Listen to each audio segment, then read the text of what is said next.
Imagine waking up to this every day. The towers catching the first light of dawn, old stone walls holding centuries worth of stories, gardens filled with fruits and vegetables to use in the lovely kitchen, and a home filled with people that you love. But what's the true cost of making this dream a reality?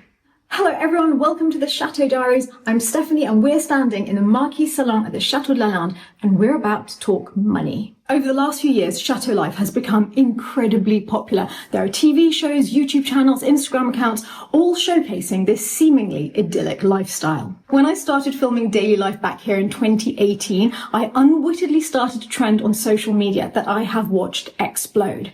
But here's what I want to talk about today. Now that it is 20 years since we moved in fact 20 years next month, I want to talk about the true financial reality behind the dream. Because whilst I usually show you the exciting restorations, the wonderful people that I live with, the beautifully laid tables, the great food that we have, it's time to talk about the numbers. If you're curious, and especially if you're thinking about doing this for yourself, I want to make sure that you're going into it with your eyes open. So grab a cup of tea or maybe a very large glass of wine. I think I'll definitely be needing one by the end of this, because we are about to deep dive into a cautionary tale, but I hope still an inspirational one. So let's start with the biggest misconception, the idea of the bargain chateau. Because you've probably all seen the headlines, couple buys chateau for less than the price of a London flat, or couple buys chateau for less than the price of a car. And the first is definitely true of Lalande. I suspect the second may even be true of Dan's chateau. And yes, you can buy chateaus for seemingly little money. I teamed up with my best friend back in 2004 to buy Lalande for 890,000 euros.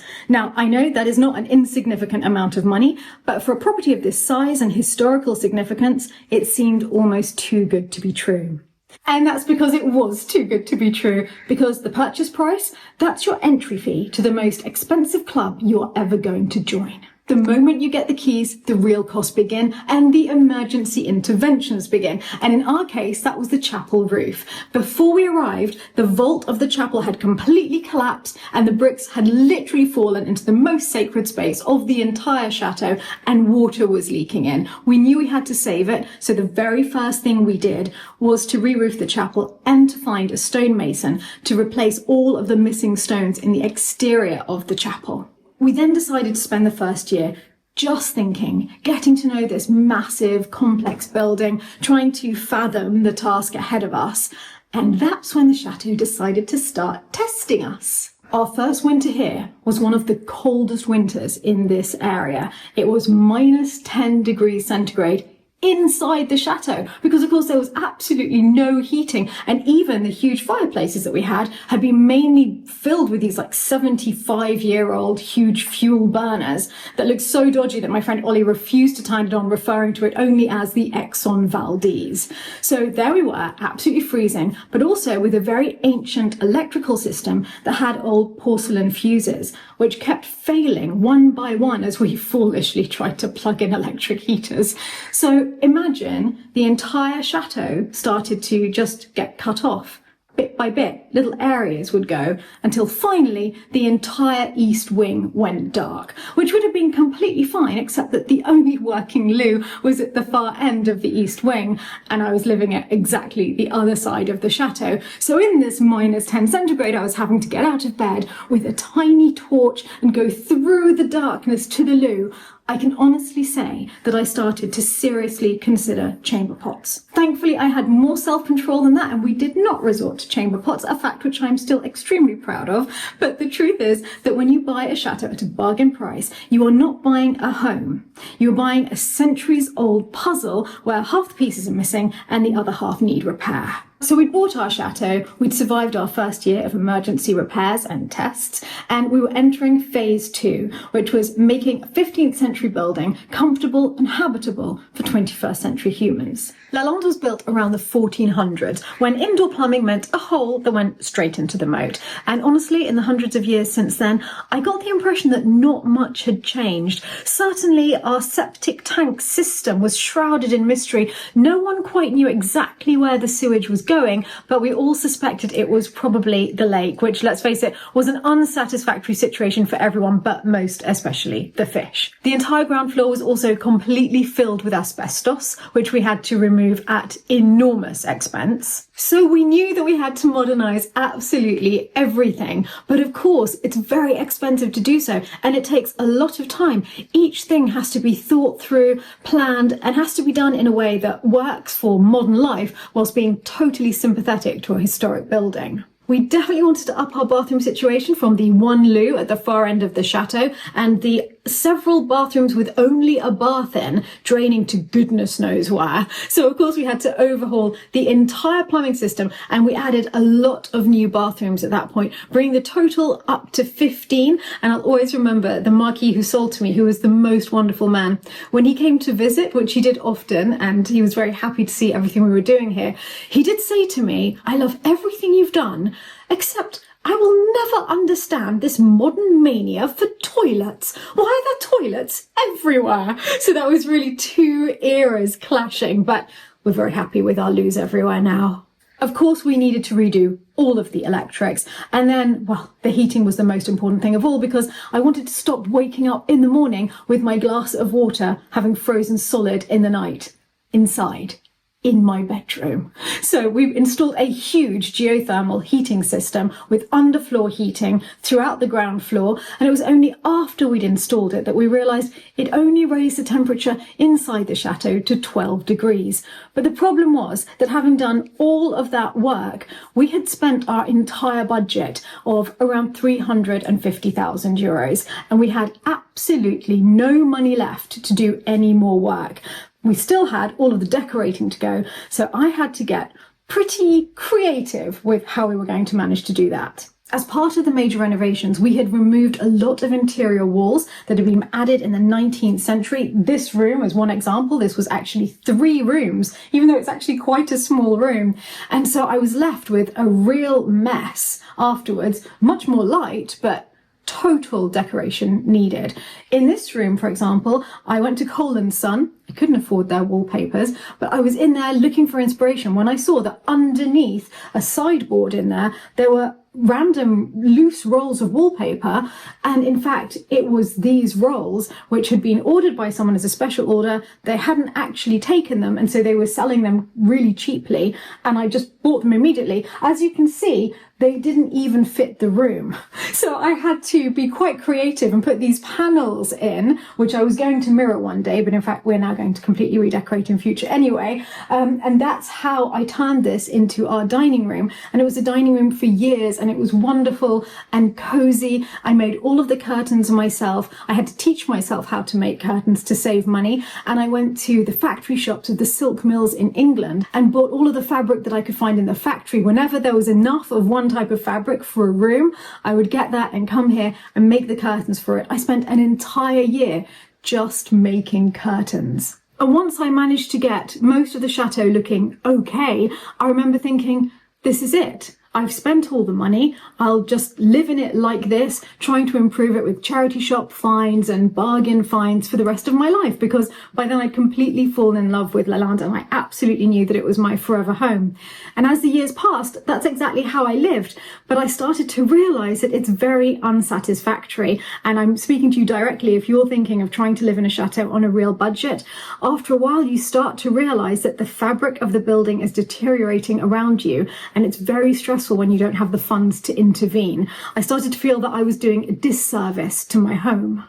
The problem with a huge historic building is that just when you think you've got a handle on things, you know how much you need each month to just scrape by and you'll be okay, huge surprises suddenly happen. And in our case, it was the lake. Suddenly there was a new EU regulation saying that there couldn't be any barrages, man-made barrages, on primary fishing class rivers. And we have a tributary leading to a primary fishing class river. And so I was asked to remove our lake, or I was told I would have a huge fine. And I was absolutely terrified of that. I couldn't see any way beyond it. I had absolutely no money left. So we lost our 400-year-old lake in an act that I consider an act of vandalism by the water police, and I didn't have the money to fight it. But whilst it was a time of financial worries, if you ever find yourself living in a chateau one day, you know that those financial worries are offset by the beauty of the place that you're living in. And I was very lucky to be living with wonderful people in a beautiful place. And those years, when I look back on them, I don't think of stress. I just see how wonderful they were. So there is something to be said for living in a chateau like this, even if you don't have enormous funds, because there's a lot of beauty in it. And I wanted to record that beauty and I wanted to share it with people around the world. So in 2018, I started filming daily life on my YouTube channel. And I didn't realize then that there I had sown a seed that a few years later would transform the restoration of the Chateau de Lalande. In 2020, when COVID hit, my channel suddenly exploded, and that is when everything changed. Suddenly, from YouTube and from my patrons, I had funds coming in that could restore the chateau properly. But even I had no idea how much restoring it properly and thoroughly would actually cost. The first major restoration that we undertook here was of our chapel, and it wasn't our choice to do it in that order. As always, the chateau decided, and we found out that the chapel was in danger of falling down. All of the funds that I'd been saving were redirected to the chapel, even the ones that I'd been saving for the restitution of the lake. And even then, we had a massive shortfall. And that's because we needed specialists. This was not a DIY project. This is an absolutely spectacular building dating from the 1860s with paint decoration that we later found out is incredibly rare, really extraordinarily beautiful, and the perfect example of neo-Gothic architecture and art. The chapel needed artisans, it needed specialists, and we started by finding an architect and a building firm who specialise in restoring all historic buildings, but especially churches and chapels. This came at a very great cost. They were there to tackle the structural work. For the interior paintwork restoration, we managed to find a company who do some of the most extraordinary renovations throughout France. They were even one of the teams who helped to restore the 19th century painted chapels of the Cathedral of Notre Dame after it horrifically burnt down. And we also needed a specialist gilder because it turned out that there was a vast amount of gold in our chapel, almost all of which needed restoration. And you can just imagine the cost of that.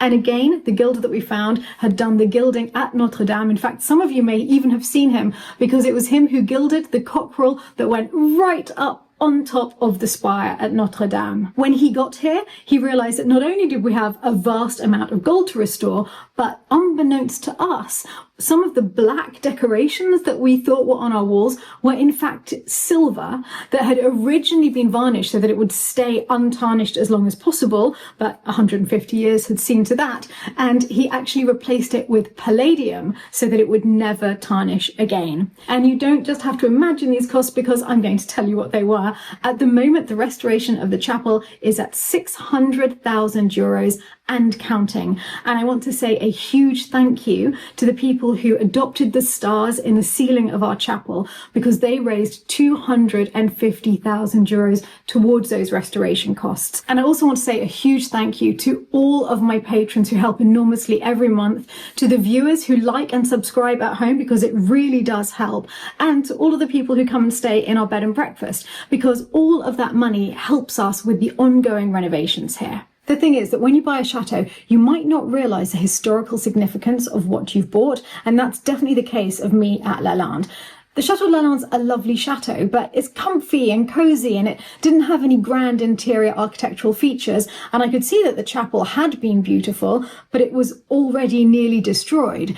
So it was quite a surprise to see just how special the chapel was and to be able to bring it back to its former glory. And I felt once I realised that was something I had to do as the custodian of this building. And then we had another huge surprise because inside the chateau we had another structural problem, which is that the beams in our Grand Salon were failing and we needed to remove them to replace them with steels. If you buy a chateau, be prepared for surprises like this because it is not a cost that I had ever foreseen, and I was really upset about it because it meant removing the walls of the bedrooms above, two of our prettiest bedrooms actually, so that we could take out all of the floor and remove the beams below. And in doing that, one of the most exciting things that has ever happened here, in fact, let's face it, the most exciting thing that's ever happened, is that we uncovered a ceiling painted in probably the 1620s. And it's so beautiful. It has these wonderful vases with tulips on, and it had been hiding over the plaster ceilings in 2 bedrooms and an ensuite bathroom for 200 years. So you see, not all surprises are bad, but they are almost all very expensive. And this one's a real classic, because it turned out that putting the steels in cost over 50,000 euros. And that's with us doing most of the work ourselves in-house. My cousin is the most incredible carpenter, and he stripped the whole floor himself. He stripped all of the plaster off the ceiling as well. And the company came in just to replace the beams and to do quite a lot of work, actually shoring up bits of the walls as well. And excluding Amory's work, that was over 50,000 euros. Once we saw the beauty of the painted ceiling, we knew we had no choice but to reinstate it as the Grand Salon, which is what it would have been originally. So we're moving the entire chateau around so that we can do that. But of course, to do that, we need to restore the ceiling that we have. And I have received the quote, and it is over 140,000 euros. And it will be over 4 months for a specialist team of paint restorers to come in and to restore that ceiling. This is not something that we could have foreseen when we bought the chateau, and I keep oscillating between being wildly excited at the discovery and really stressed about the cost, but I have to say the excitement about the discovery is definitely winning. And of course, the costs don't stop at the restoration of the ceiling. 200 years ago, all of the interior panelling and the huge fireplaces were stripped from Lalande. And I knew that when I bought, and it was my dream that if I could one day, the thing I would do is put back panelling. I didn't think I would ever be able to do that. But incredibly, after I launched my YouTube channel, the success of my Patreon account enabled me to buy beautiful historic 18th century panelling for the Grand Salon, which luckily will fit perfectly upstairs in the historic Grand Salon that we will be putting back. But that panelling cost 30,000 euros, and that's a lot of money, but it's actually a good price for panelling. And of course, we're lucky here because my cousin is a master carpenter, so he will be able to do the installation of that in-house. He is the genius who made the beautiful panelling in the room that we were in earlier, the Marquise Salon. It's based on panelling at the Chateau de Lalande, and he just did the most beautiful job of it from scratch. These are very big figures that we've been talking about, but with the entire chateau to do, we have to stretch our budget as far as possible and be as thrifty as possible. And that's where my fiancé Philip comes in, because he is amazing at finding bargains at auction. And I think he got the bargain of the century with the panelling that we found for the downstairs dining room that we'll be creating in the old Grand Salon that was downstairs, now that we're moving the Grand Salon back upstairs. There was an auction of the contents of the iconic French restaurant La Tour d'Argent, which most of you will probably know better as the inspiration behind the movie Ratatouille. And Philip was looking at the auction. I think most people thought it would probably just be plates and cutlery, but in fact, at the end of the auction, they're also selling some of their furniture, and more importantly, all of the panelling of their downstairs sitting room. And Philip bid on it. We managed to get it for 4,500 euros. And Amory told us afterwards when it arrived, because it's all made of oak, he said just buying the oak for him to make the panelling from scratch would have cost 12,000 euros. And it's beautiful 19th century carved panelling with a specialist paint finish on it, and it will be absolutely exquisite. So at every step of the way, we're still looking for ways to bring beauty into this chateau at as reasonable a cost as we possibly can. Now, of course, if you buy a chateau, you don't need to restore in that way. You don't need to put panelling back in. You could easily have just plastered the walls, found a beautiful paint colour, some nice curtains, and made a beautiful room. But we are passionate about putting back what has been lost over the centuries. But some of it is not a choice. Replacing the beams was most definitely not a choice. And just whilst we were dealing with all of that, we got another not a choice, because the chateau decided to spring a leak in the kitchen, meaning that we had to take the entire ceiling down, and we needed to strip the entire kitchen back to its bare bones to deal with the problems, which led to the installation of an entirely new kitchen and scullery. And this is the beautiful kitchen that we created. So although it was financially very stressful, sometimes the chateau forces you to do things that you will absolutely love. But here's something that might shock you. 5 years ago, this chateau was revalued at exactly the same as our original purchase price in 2005, 890,000 euros. So the 350,000 that we spent on the initial renovations had completely disappeared. And let's face it, if you're looking at inflation, we'd lost even more over time. And what's more is since then, just on the chapel, the grand salon and the kitchen, we have spent nearly 890,000 euros, the initial purchase price, again.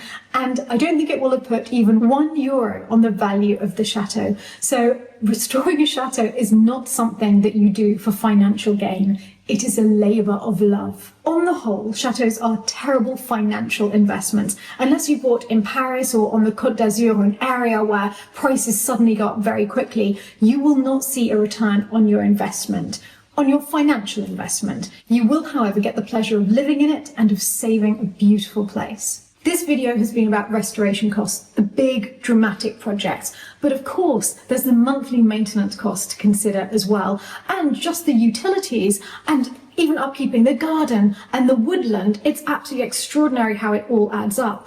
I made a video about that in the past, and I made that video at the time that I was still living on an absolute shoestring here. And recently we went to visit the new owners of Chateau Poseidon, and they said, "Oh, we watched your video about costs before coming here," and I suddenly thought, I think I need to remake that video because I don't want people buying chateaux in France thinking that they can live on the same shoestring that I used to live on. So let me know in the comments below if you'd like me to make an updated video on the monthly costs of running a chateau. I'd be very happy to do that. The cost of renovating a chateau is not just monetary. It's an investment of your time and of yourself. And the return is certainly not monetary. It's emotional. We are custodians of these extraordinary buildings. We get to preserve them for future generations, and we get the joy of living in these walls that have been lived in for centuries. So, is the dream of owning a French chateau misguided? Should you abandon your fantasies of French castle life? I don't think so. But I do think that you should go into it with your eyes wide open and understand that that bargain purchase price is just the beginning. Budget not just for renovations, but for ongoing costs that will never end. And be prepared for bureaucracy, for delays, and for surprises. Most importantly, make sure that you're doing it for the right reasons. If you're looking for a sound financial investment, speak to a financial advisor. Do not watch one of my videos. And if you're looking for a safe haven to live in, buy a nice modern flat that will give you the simple life. But if you're looking to become part of something bigger than yourself, to help to preserve history, to live surrounded by beauty and meaning, well then maybe it is worth the leap. Thank you so much for watching. If you liked hearing about the restoration costs and you'd like me to make more videos like this, please let me know which aspects of chateau life you'd like to hear more about. Should I make that video about the monthly running costs? Please let me know in the comments below. And if you enjoyed it, please do like the video and subscribe to the channel because it does make a huge difference in the restorations at Lalande. Until next time, thank you from all of us at the Chateau de Lalande for being part of our journey and part of making our restoration dreams here come true. Lots and lots of love, and I'll see you in the next video.